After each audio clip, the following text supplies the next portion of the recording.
zinaruhusiwa. Wana maneno yao vijana huko mtaani huko, si popo kanyea mbingu, si makorokoro gani. Yani wana maneno yao vijana huko mtaani. Sasa hayo ya popo kanyea mbingu unaruhusiwa. Lakini ni haram, thumma haram, thumma haram kwenda utakapo. Unatakiwa uende utakavyo. Sawa. Mtu kama huyu akifanya toba, Mwenyezi Mungu, nataka pia nijue swali, kuna limit ya toba? Kwa sababu kwa mujibu wa dini ya Kiislamu pia msengenyaji dhambi yake ni kubwa sana, si ndio? Na mnafiki. Sijui kama hawa watu Mungu anawasamehe, na je, mtu ambaye anafanya kitendo cha kaumu Lut anasamehewa akifanya toba? Hakika. Ukirejea kwa Mwenyezi Mungu, inna Allaha tawwabur rahim. Mwenyezi Mungu ni mpole na mwenye kusamehe. Ghafuru rahim, mpole msamehevu. Mwenyezi Mungu hanaga shida kwenye kuomba, kwenye kusamehe. Dhambi zote zinaweza kusamehewa isipokuwa shirki, kama utakufa nayo pia. Yani ukafa we ni mshirikina, Mwenyezi Mungu hatakusamehe. Na dhambi zingine zote ukifa hali ya kuwa hujazitubia, Mwenyezi Mungu hatakusamehe. Lakini dhambi yoyote ukiamua kuiacha kwa dhati ya moyo, milango ya Mwenyezi Mungu iko wazi. Ndio maana Mwenyezi Mungu anasema, ya ayyuhalladhina amanu tubu ila Allahi taubatan nasuha. Enyi mlioamini, tubuni kwa Mwenyezi Mungu toba ya kweli kweli. Kwa hiyo ukirejea kwa Mwenyezi Mungu kwa dhati, hata hayo unayomuasi Mungu anakusamehe, kwa sababu Mwenyezi Mungu ni sataru, Mwenyezi Mungu ni mwenye kustiri. Okay. Sawa. Kwa hata shoga anasamehewa? Akiacha na kurejea kwa Mungu anasamehewa. Kwa Mungu hakuna Mungu hana nongwa. Wenye nongwa binadamu, kinikosea leo litakuwa bifu mpaka kiyama. Mungu hana nongwa. Kikubwa ni kuamua kuacha kwa dhati. Okay. Sawa, natamani kuuliza hiki kitu. Sijui, hebu hiki tu discuss kwa sababu unajua vitu vingi sana vya universal. Kizungumza hiyo tutakuwa naelewa. Mpaka mwanaume anakuwa katika hali ile, ni anazaliwa na hormone zile, kukaa na wanawake, ama anaharibiwa? Kwa sababu mpaka sasa hivi dunia bado haijajua chanzo kikubwa cha wale watu ni nini. Kwa mujibu wako wewe, unafahamu pengine siri za ndani za dunia ambazo zipo katika upande wa giza za university, unaweza kutufafanulia leo hiyo? Sababu mimi mwenyewe pia sijui. Kuna mwingine anakuwa katika mazingira tu ya kiume, baadaye anakuwa hivyo. Mwingine anakuwa na mtoto mama sana kuchambana chama, mtoto anaadapti. Mwingine familia baba kabisa anakuja na adapt. Chanzo nini ni hasa hiki kitu? Na kina power gani? Hakuna chanzo maalum. Hakuna chanzo maalum, wala hakuna tafiti ya kisayansi ya moja kwa moja inayoonyesha hasa chanzo maalum. Vyanzo viko zaidi ya kimoja na sababu ziko zaidi ya moja. Nitataja chache. Chanzo cha kwanza cha watu kuingia kwenye ushoga kinasababishwa na uwepo wa majini mahaba. Kuna watu by nature wanamume na kuna watu by nature wanawake wamekuwa na nguvu za giza katika miili yao, yani spiritual power zinazowafanya wapende kufanyiwa tendo hilo. Wako, yani mtu anafika mahala yeye anapenda kufanyiwa tendo hilo. Yeye mwenyewe tu by nature, wakati mwingine anaota anafanyiwa hilo jambo mpaka anazoea. Hilo kundi la kwanza. Kundi la pili la wanaoingia katika mkasa huu na matatizo haya ni wale ambao katika makuzi yao wakiwa katika umri mdogo wamezoeshwa taratibu kuliendea tendo lenyewe, yani kufanyiwa tendo lenyewe. Mfanyaji anajikuta anapata nikotini ya kuzoea kufanya jambo hilo. Mfanyiwaji naye anapata nikotini ya kuzoea kufanya jambo hilo ama kufanyiwa jambo hilo, kwa sababu kufanya au kufanyiwa tendo hili ni kama ilivyo sigara. Yani mdomo unatamani kugusa, lipsi zinatamani kugusa pisi ya sigara muda wote pindi mvutaji anapofanya nini? Anapozoea. Hiyo ndio kanuni ilivyo. Kwa sababu ya pili wanasema inatokea mtu kujifunza zile tabia na kuwa amezizoea na kuwa kroniki katika mwili wake, akitamani jambo hili kulifanya mara kwa mara.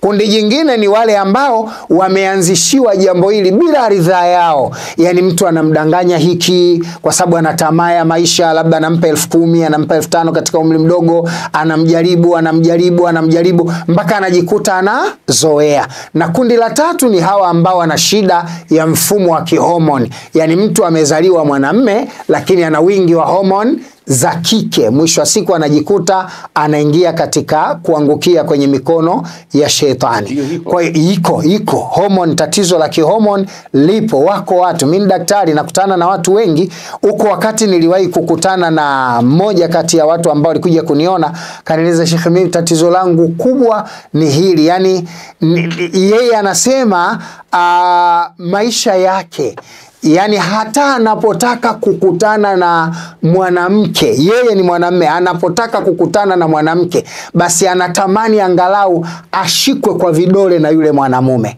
yani yule mwanamke, yani yule mwanamke amshike kwa vidole, ndio anamstimulate kufanya hilo jambo. Lakini ukimwangalia na hormone na sign zote za hormone za kike kuwa nyingi, yani matiti makubwa, kulegea kwa macho, viungo na kadhalika. Kwa lipo tatizo la kihormone linaweza kusababisha hiyo hali.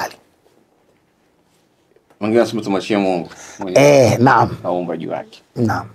Ni mahaba anamngiaje mwanaume mpaka anakuwa ubobo? Kama anavyoweza kumuingia mwanamke na mtu mwingine yote, kwa sababu jini anaingia kwenye mwili wa mwanadamu kwa kutumia njia za hewa, zile tundu 7 za hewa ndio anaweza kuingia, na anapoingia ndani anajinyumburua na kuingia kwenye mishipa ya damu, na anafanya vitu viwili kati ya kimoja. Kama anataka kuutumia mwili moja kwa moja, anatengeneza chip maalumu ya kichawi inayotengenezwa na mashetani, ambayo inakuwa kama kiti chake, mfano wa line kwenye handset ya simu, kwamba akishaivisha humo automatically yeye ana mamlaka ya kuingia na kutoka, na wewe unakuwa nyumba yake. Lakini wakati mwingine anaweza kuwa tu anatembea, anafanya shughuli zake kwenye mwili, anakutumikisha anachokitaka, then anatoka anaendelea na maisha yake na kanji. Kwa hiyo kwenye majini wako wa aina mbili. Kuna ambao wana maskani ya moja kwa moja ndani ya miili ya watu ambako kuna viti vyao vya kiutendaji, na kuna wale ambao hawakuweka viti lakini anaingia na kutoka na kufanya yale anayoyataka. Sawa, nataka tumalize na haya maswali mawili ya mwisho matatu. Masturbation imekuwa ni global disease sasa hivi. Juskati nimekuwa stajabu kwamba takwimu zinaonyesha pia wanawake wanakuja kwa kasi sana kwenye tatizo hilo la kufanya masturbation, na wengi sana wanahitaji misaada pia. Ni jini mahaba kufanya masturbation. Kuna watu hawawezi kuacha, na mimi siwezi. Kuna mtu kaoa lakini lazima mimi siwezi kuacha. Ndio nasikia raha nikifanya kuliko nikikutana na mke wangu.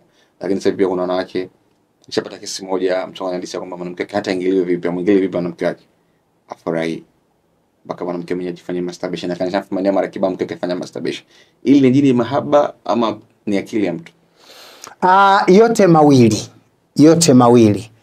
Kwenye section hii ya masturbation kwa wanamume na wanawake, ni kama tu nilivyoelezea kwenye swala zima la jini mahaba na tendo la kuingilia ama kuingiliwa kinyume na maumbile. The same, yanafanana, kwa maana ya kwamba mimi wakati fulani pia nimekuwa nikikutana na kesi za wanamume, za wanawake ambao wameingia katika swala zima la masturbation. Anakuja kwako anasema yeye hasikii chochote anapokuwa na mwanamume, yani chochote, hahisi chochote, na anapolazimika kufanya mapenzi na mwanamume anatekeleza wajibu wa kumridhisha mwenzake ili aendelee kupata mradi wake. Lakini kwa maana ya kujiridhisha na kuufanya mwili uwe na furaha, basi yeye anatamani sana kufanya masturbation, na sio tu kufanya, yani mwingine hata kufanyiwa hiyo masturbation na mwenzake anaoshinda. Kwa mfano mwanamke anaweza katika zile system za kukutana, kabla ya kukutana kuna michezo inaendelea, mwanamume anaweza kumfanyia vitu mke wake. Sasa anasema hata inapofikia mahali mme anataka kumsaidia mwanamke, kumchezea ili afikie ile hatua ya mwisho ya kumaliza haja zake. Haenjoy kama ambavyo atajifanyia mwenyewe. Hiyo ipo. Kwa hiyo kuna vitu viwili pia. Kuna tabia binafsi za watu kwa kuzoea kuangalia. Unajua sasa hivi shida kubwa nyingine iliyopo ni tatizo la utandawazi. Unajua utandawazi unafanya watu wengi wanajifunza wasingeweza kuyajua kirahisi. Lakini watu wengi wenye tabia hovyo za kishenzi wamekuwa kiposti vitu ambavyo jamii nyingine inapojifunza kwa ushamba wa akili, kwa ufinyu wa mawazo, kwa uchache wa kufikiri, wamekuwa na hiyo tabia ya kujaribu yanayofanywa na watu wengine. Kwa hiyo leo utandawazi nao umekuwa mchango mkubwa sana kwenye kuiharibu jamii, kwa sababu kuna watu wanafanya vitu alafu wanavirusha mtandaoni. Kitendo hiki kinafanya watu wengine wanapenda kujaribu, wanapenda kuigiza. Na leo wako vijana wadogo under 18 wana uwezo wa kutumia simu za smartphone kwa kiwango kikubwa, na simu ni mwalimu mzuri au simu mwalimu mbaya. Sasa wanapokwenda kujifunza vitu kama hivi, mtu anatengeneza ile hali ya kuzoea kile anachokifanya. Kwa hiyo niseme tu, wako wanaofanya kwa fikra zao, lakini wako wanaofanya kwa ajili ya mashetani pia. Yani wameguswa na majini mahaba katika maisha yao, wanawavuta na kuwapeleka kwa kile wanachokitaka, kwa sababu mara nyingi jini anapoishi kwenye mwili wa mtu anaweza kucontrol sensi za mwanadamu yule na kuzitumikisha anavyotaka. Kwa hiyo akajikuta ameingia kwenye tatizo bila ya kutarajia. Naam. Sawa, swali langu mawili ya mwisho ni hili la kwanza. Visomo, dua inaweza kumbadilisha mtu kwenye hali ya ushoga na kurudi kwa wanaume wa kawaida? Na je, wewe unaweza pia hilo? La mwisho, tuanze na hilo kwanza. Visomo na dua vinaweza. Visomo na dua vinaweza, lakini lazima vifuatwe na counseling. Lazima huyu mtu afanyiwe counseling, afanyiwe ushauri nasaha. Kwa sababu mtu ambaye ameingia kwenye mahusiano ya jinsia moja, huu ni uraibu kama ilivyo pombe, ni uraibu kama ilivyo unga na vilevi vingine. Kwa hiyo pamoja na kumzuia na kumhofisha, kwa maana pamoja na kumfanyia dua, kumuombea kwa Mwenyezi Mungu, lakini ipo haja nyingine muhimu sana kuhakikisha anafanyiwa counseling. Yani yule mtu anaelezwa madhara, ubaya, athari na faida ya yeye kuacha. Hivyo vitu vinawezekana. Kwa hiyo usiseme tu utafanya counseling peke yake ama utafanya dua peke yake. Ni vizuri viwili hivi vikafanywa pamoja. Kama ambavyo leo tuna vituo vya watu wanaojishughulisha na mambo ya uraibu, wanafanywa counseling na kutafutiwa vitu mbadala, vivyo hivyo wakati umefika, kama iko haja sasa tuwe na vituo vya kuwashawishi vijana na watu wanaofanya mambo haya wajikute wanapata ushauri nasaha. Na kama kuwaweka vituoni itawapotezea ile heshima yao, itawaathiri, itawafanya wafike mahala wafichuke aibu zao, basi wale watu ambao wanafikiwa na watu hawa au jamii zinazoishi na watu hawa, ni muda mwafaka sasa kuto kuona aibu, kuzungumza na familia zao, kuzungumza na jamii na ndugu zao, ili kuwanusuru na athari ya mwenendo wa matatizo ya kishoga ama swala la usagaji. Sawa. Swali la mwisho ulisema. La mwisho. Sasa songeze sana. Vitu vitatu mtu vya kuzingatia anapotaka kurudi kwa Mwenyezi Mungu. Nitakuuliza hilo kwa sababu kuna mwanamitindo anaitwa Kalisa, amerudi rasmi kwa Mwenyezi Mungu. Tumemwona na amemaanisha toka alivyosema anajutia maisha yake ya ujana haya, kutoboa hereni na nini, matatu. Tumeona ameoa pia na anaswali sasa hivi misikitini kwa na mashehe. Vile vitatu vya kuzingatia mtu anaporudi kwa Mwenyezi Mungu, kwa sababu tumeona kuna vijana ambao wamerudi kwa Mwenyezi Mungu lakini baada ya muda fulani wakarudi kule kule kwenye dunia yao. Sasa kwa sababu sisi tunaonaga ni shehe, na mara nyingi mimi naonisha habari wenzangu tunasemaga Dr. Sura anaendaga na wakati, the more unavyomkuta na the more ambavyo ana switch. Unamshauri nini huyu kijana ambaye anarudi kwa Mwenyezi Mungu, kama dada anarudi kwa Mwenyezi Mungu, vitu vya kuzingatia ili visitetereshe imani yake? Kimsingi vitu vitatu vya msingi kwenye kuomba au kumrejea Mwenyezi Mungu, na nitajaribu kuvitaja kama ni vitatu ama vitakuwa vinne. Cha kwanza ni kugundua kwamba unachofanya ni tatizo. Huo ndo msingi wa kwanza wa kurudi kwa Mungu.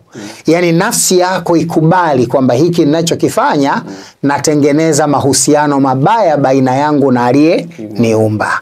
Kitu cha pili, kuweka adhima katika nafsi ya kuacha na kutokurudia. Kuacha na kutokurudia. Jambo la tatu, kuamua sasa kwa dhati ya moyo kutenda mema. Yani kukithirisha wingi wa mema zaidi ili kufuta yale uliyoyafanya. Kwa sababu unapofanya dhambi unaandikiwa dhambi.